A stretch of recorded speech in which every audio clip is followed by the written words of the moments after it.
Now, the rest of the story. Des Bois, they called him.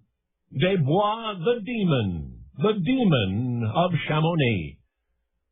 For many years he had tormented the people of the region, had tested their faith, had plunged them into despair. Rumors rumbled through the countryside like thunder that Des Bois had crushed the barn of a neighboring farmer as though it were a toy, that he had destroyed the crops of another farmer, and had even annihilated an entire village somewhere nearby. And sadly, incredibly, the rumors were true. Now, in the spring of 1644, Des Bois was said to have threatened the town of Chamonix with destruction.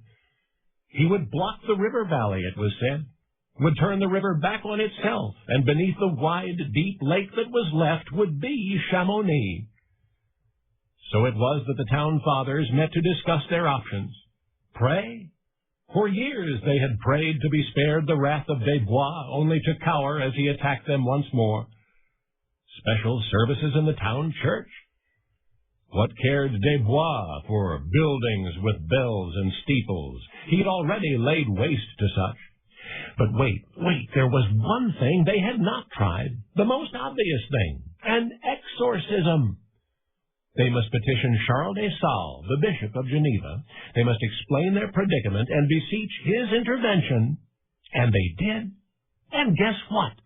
In June of that same year, who arrived in Chamonix but the bishop himself? Yes, he personally would conduct the rite of exorcism. He personally would face the dreaded Des Bois and would vanquish him. The bishop's courage was infectious. Before long, scores of townsfolk offered to assist him.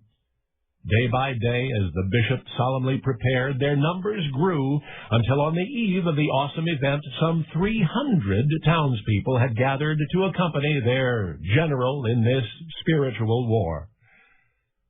After a couple of hours, the procession had reached the demon's door. By then, his hungry eye was fixed on 7 small villages in the region which he had already cornered. But the bishop, bold as ever, stared back and began the holy recitations which, some insist, resound through the Chamonix Valley to this day. Now, it depends on whose history one reads, but the consensus of 17th century sources seems to be that while other demons continued roaming and ravaging the French Alps, the one called Des Bois, who descended the slopes of Mont Blanc to terrorize Chamonix, that demon was subdued by the Bishop of Geneva. Indeed, after advancing on the territory at the staggering rate of 400 feet a day, Des Bois now retreated, as he would, it was reported, for decades to come. For once upon a time, a holy man raised his staff against